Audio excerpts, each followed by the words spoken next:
आज Doubtnut app download करें। Doubtnut पर अपने सभी गणित, रसायन विज्ञान, भौतिक विज्ञान और जीव विज्ञान के डाउट्स का करो सफाया। बस प्रश्न की फोटो खींचो, एक ही प्रश्न को क्रॉप करो और तुरंत वीडियो सोल्यूशन पाओ। अभी डाउनलोड करें।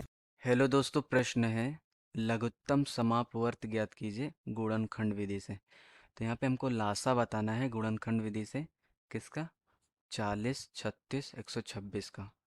तो सबसे पहले हम ये जान ले लासा क्या होता है लघुत्तम समापवर्तक। ठीक है, तो अगर हम लासा की बात करें तो लासा क्या होता है हमारा, वह छोटी से छोटी संख्या होती है, ठीक है, जो प्रत्येक दी गई संख्या से पूरा पूरा विभाजित हो गया। यानी दो या दो से अधिक संख्याओं का लासा छोटी से छोटी संख्या होती है जो प्रत्येक दी गई संख्याओं से पूरा पूरा विभाजित होगा।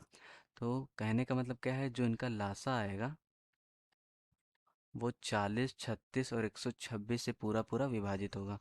तो अब गुणनखंड विधि से कैसे निकालते हैं? अभाज्य गुणनखंड विधि से हम लासा निकालते हैं। तो अभाज्य गुणनखंड करेंगे सबसे पहले 40 का, 36 का, 126 का। तो यहाँ पे हम सबसे पहले 40 का करते हैं अभाज्य गुणनखंड।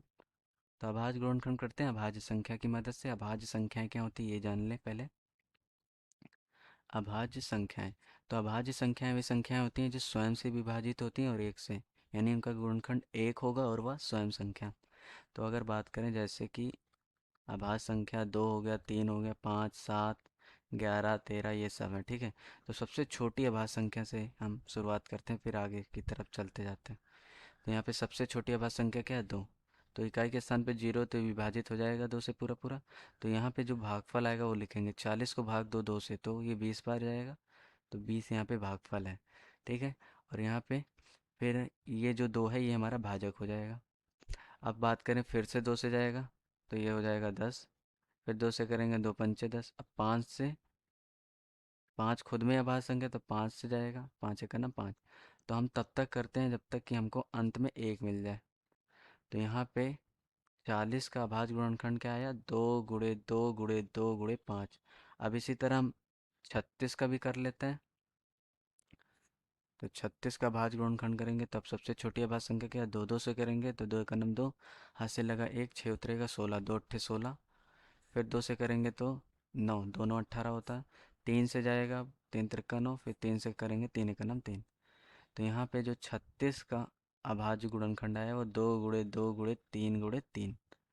अब यहाँ पे 126 का कर लेता हूँ मैं। ठीक है, तो 126 का कर लेते हैं यहाँ पे अभाज्य गुणनखंड। तो यहाँ पे इकाई के स्थान पे 6 है तो 2 से विभाजित हो जाएगा पूरा पूरा। तो 2 छंग 12, फिर 2 तें 6। अब 2 से तो जाएगा नहीं क्योंकि इकाई के स्थान पे क्या है? 3। 3 से चेक करते हैं। तो 3 से विभाजिता का नियम कहता है अगर अंकों का योग 3 से विभाजित है तो संख्या भी होगी। तो 6 3 9, तो हो रहा है तो इसलिए 63 हो जाएगा 3 से। तो 3 दूना 6, 3 एकम 3। फिर 3 से करेंगे 3 सत्ते 21। अब 7 क्या है? अभाज्य संख्या है खुद में ही। तो 7 से जाएगा 7 एकम 7। तो यहाँ पे अगर हम बात करें 126 का अभाज्य गुणनखंड क्या आया? 2 गुणे 3 गुणे 3 गुणे 7। ठीक है, अब यहाँ पे हम क्या करते हैं, अभाज्य गुणनखंड करने के बाद हम ये देखते हैं कि जो अभाज्य संख्या है, इन अभाज्य गुणनखंडों में जो अभाज्य संख्या है वो अधिकतम कितनी बार आया, यानी उस अभाज्य संख्या की हम घात लेंगे अधिकतम वाली। तो अगर यहाँ भाई बात करें घातांकीय, जैसे ये भी जान लो कि घातांकीय रूप क्या होता है। जैसे ए की घात n, ये घातांकीय रूप होता है। इसका मतलब होता है ए का गुणा ए से ही n बार। ठीक है, ए गुणे ए डॉट डॉट डॉट n बार। तो यहाँ पे अगर हम बात करें अभाज्य संख्या क्या है, 2 3 5 ये सब होते हैं। तो यहाँ पे गुणनखंड में देखें तो यहाँ पे 2 3 बार आया है। ठीक है, 2 यहाँ पे कितनी बार आया? 3 बार। यहाँ पे 2 ही बार आया, यहाँ पे 1 ही बार। तो यहाँ पे हम लासा में लेंगे अधिकतम घात वाला, यानी अधिकतम बार वाला लेंगे। तो 2 बार आया 3 बार तो हम लिख लेंगे 2 गुणे 2 गुणे 2। इसको हम 2 की घात 3 भी लिख सकते हैं क्योंकि 2 का 2 से गुणा हो रहा है 3 बार।